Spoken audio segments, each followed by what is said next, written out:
आइए आज के इस विश्लेषण में पृथ्वी के सबसे दुर्लभ, सबसे महंगे और सच कहा जाए तो सबसे खतरनाक प्राकृतिक तत्वों में से एक पर गहराई से चर्चा करें। हम बात कर रहे हैं प्रोटैक्टिनियम की। एक पल के लिए इस बात पर गौर करना दिलचस्प होगा कि इस रहस्यमयी धातु के सिर्फ 1 किलोग्राम हिस्से को अलग करने का खर्च $10 लाख, जी हाँ, $1 मिलियन से भी ज्यादा हो सकता है। ये कोई आम धातु बिल्कुल नहीं है।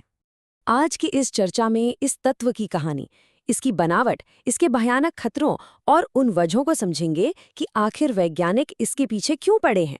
तो चलिए बिना किसी देरी के शुरू करते हैं। सबसे पहले इस तत्व यानी एलिमेंट 91 से थोड़ा औपचारिक परिचय कर लेते हैं। आवर्त सारणी यानी पीरियोडिक टेबल में इसकी जगह बहुत दिलचस्प है। थोरियम और यूरेनियम के ठीक बीच में बैठा ये तत्व एक बेहद रेडियोधर्मी एक्टिनाइड है, और इसकी कमी का अंदाजा इसी बात से लगाया जा सकता है कि ये अविश्वसनीय रूप से दुर्लभ है। शुरुआती दौर के शोधकर्ताओं को इस धातु के केवल कुछ ग्राम हिस्से को पाने के लिए टनों रेडियोधर्मी पिच ब्लेंड कचरे और कीचड़ को छानना पड़ा था। सच में ये भूसे के ढेर में सुई ढूंढने जैसा ही काम था। अब बात करते हैं इस तत्व की खोज और इससे जुड़े उस ऐतिहासिक संघर्ष की, जो किसी ड्रामा से कम नहीं था। इसकी खोज की कहानी 1913 में एक बहुत ही कम समय तक टिकने वाले आइसोटोप के साथ शुरू होती है।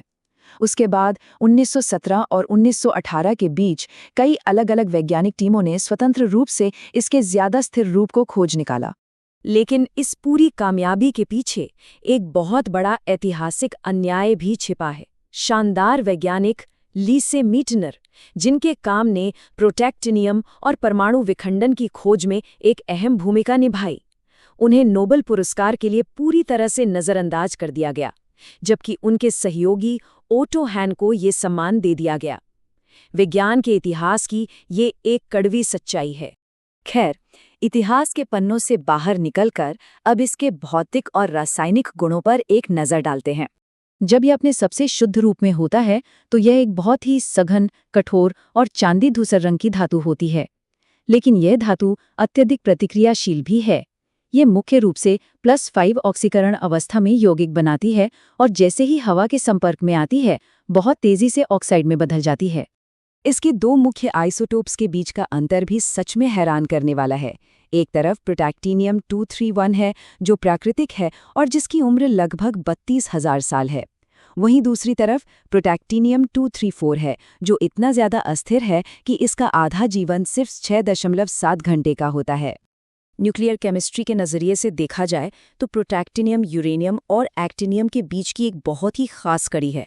ये असल में रेडियोधर्मी क्षय यानी डिके चेन के बीच का एक बेहद सटीक मध्यवर्ती कदम है।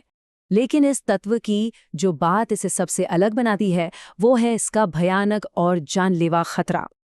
अगर गलती से भी इसके दूषित कण सांस या भोजन के जरिए शरीर में चले जाएं तो ये एक बहुत ही खौफनाक रास्ता तय करता है।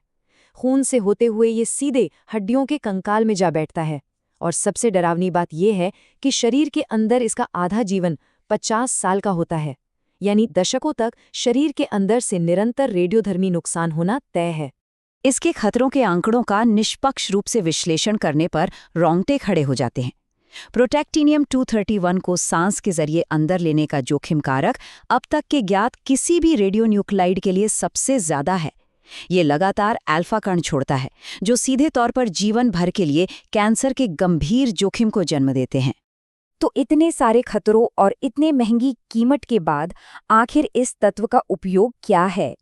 सच तो ये है कि इसका कोई भी वाणिज्यिक या औद्योगिक उपयोग नहीं है, बिल्कुल शून्य। इसके भयानक जहर और करोड़ों के खर्च को देखते हुए इसे सिर्फ बुनियादी वैज्ञानिक रिसर्च तक ही सीमित रखा गया है। इसका एकमात्र व्यावहारिक काम गहरे समुद्र में मौजूद प्राचीन तलछटों की उम्र का पता लगाने के लिए एक रेडियोमेट्रिक ट्रेसर के रूप में होता है, बस इतना ही। प्रोटैक्टिनियम पृथ्वी पर प्राकृतिक रूप से पाए जाने वाले सबसे दुर्लभ और सबसे महंगे तत्वों में से एक है। ये बात अपने आप में बहुत कुछ बयां करती है। एक ऐसा तत्व जो सिर्फ एक रेडियोधर्मी चेन का एक छोटा सा हिस्सा है, उसे अलग करने और समझने के लिए इतना अथक प्रयास सच में मूलभूत ज्ञान के लिए विज्ञान की असीम प्यास को उजागर करता है। और यहीं पर एक बहुत ही गहरा सवाल उठता है। बिना किसी मुनाफे के और इतने भयानक जानलेवा खतरे के बावजूद इस हद तक जाकर एक मायावी चीज को समझने की जिद आखिर क्या साबित करती है? शायद यही कि ब्रह्मांड के रहस्यों को सुलझाने की मानवीय लालसा किसी भी खतरे या किसी भी कीमत से कहीं ज्यादा बड़ी है।